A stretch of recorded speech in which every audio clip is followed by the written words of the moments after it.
الم تر الی الذی حاج ابراہیم فی ربہ، کیا تم نے اسے نہیں دیکھا جس نے جھگڑا کیا ابراہیم کے ساتھ ان کے رب کے بارے میں، ان آتاہ اللہ الملک، اس بات کے اوپر کہ اللہ نے اسے بادشاہی دی تھی۔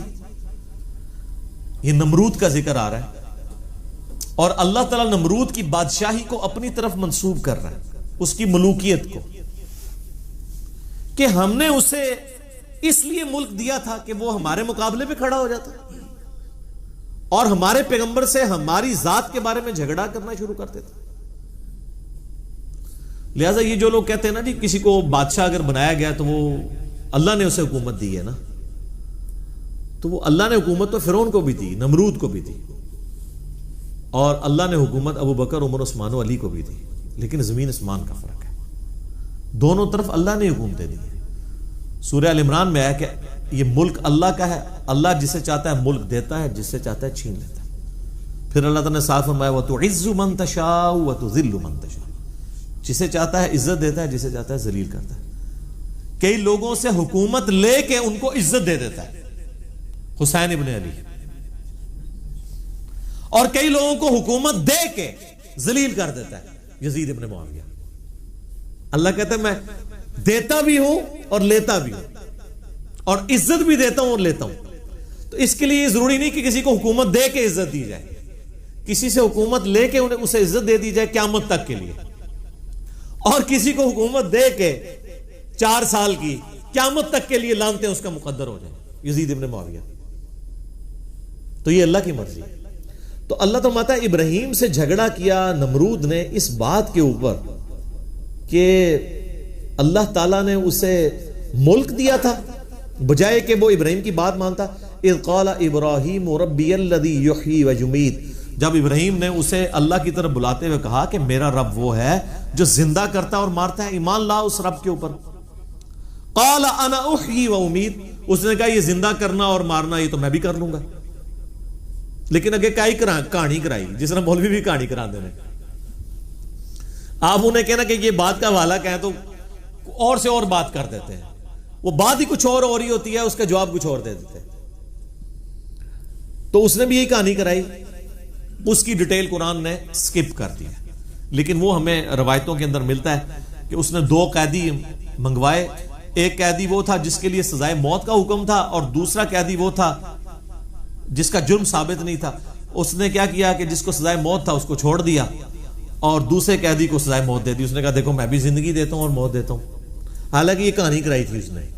اس زندگی موت دینے سے مراد یہ تو نہیں تھا، لیکن اب 2 طریقے ہیں، ایک تو ہے کہ اب ایک جاہل آدمی سے آپ کا واسطہ پڑ گیا تو اب آپ اس کو ہینڈل کس طرح کریں گے۔ حضرت ابراہیم علیہ السلام نے کہا یار چھوڑو اس ٹاپک کو، اس سے پیچھے ہٹ کے آپ نے اگلی دلیل رکھی، کیونکہ اب اس کو یہ بات منوانا مشکل تھا، کیونکہ وہ اب اپنے اس جاہلیت کے اوپر اترا ہوا تھا۔ تو جب کوئی شخص جاہلیت کے اوپر اترا ہو پھر اس کے سامنے دلیل بھی ایسی رکھی جاتی ہے، اس کو کہتے ہیں پھکی والی دلیل۔ اللہ تعالیٰ نے پھر وہ ابراہیم علیہ السلام کو کیا دلیل سکھائی؟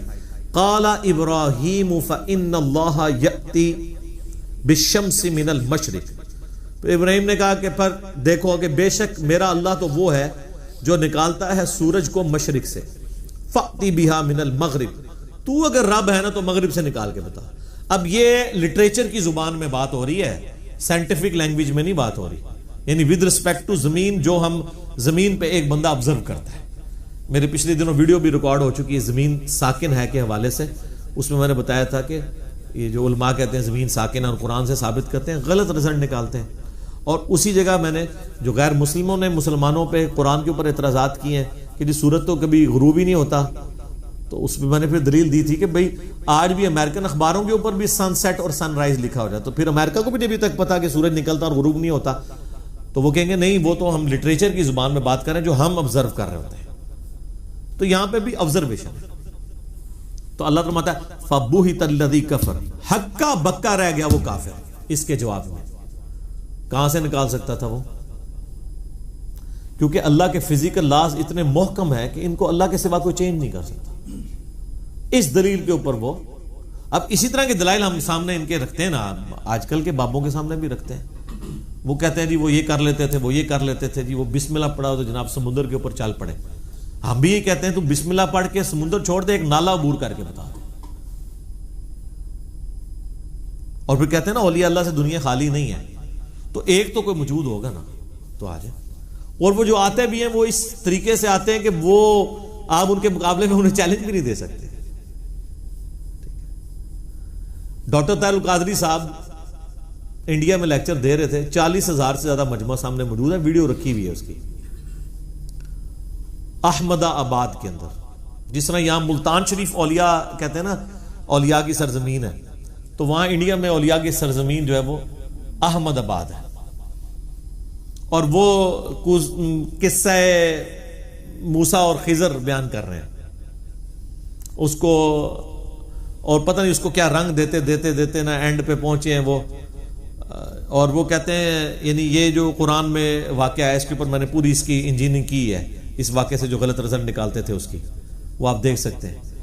اور اس سے کرتے کرتے وہ اپنے بابوں کے وہ کرامات ثابت کرتے ہوئے نا اینڈ پہ سپیکر پکڑتے ہیں اور کہتے ہیں جناب کوئی ہے جو قرآن کو نہ مانے ابھی کھڑا ہو جائے، جو وہ کہے گا میں اس کو ادھر ہی کر کے دکھا دیتا ہوں.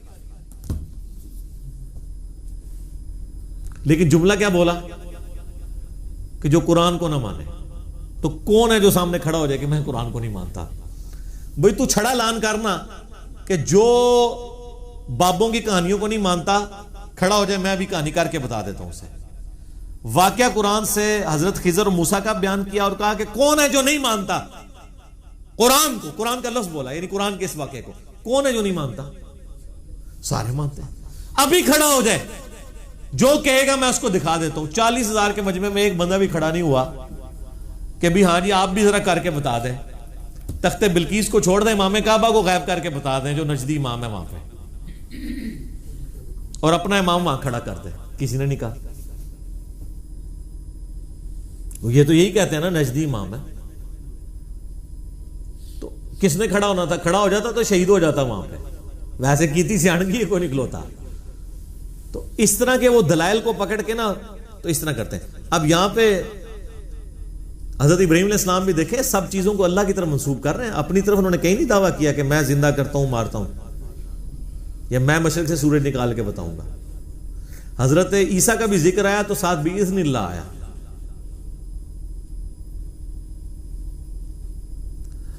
تو اللہ تعالیٰ ماتا ہے وہ کافر ہکا بکا رہ گیا. وَاللَّهُ لَا يَهْدِي الْقَوْمَ الظَّالِمِينَ. اور اللہ تعالیٰ ہدایت نہیں دیتا کسی ظالم کو.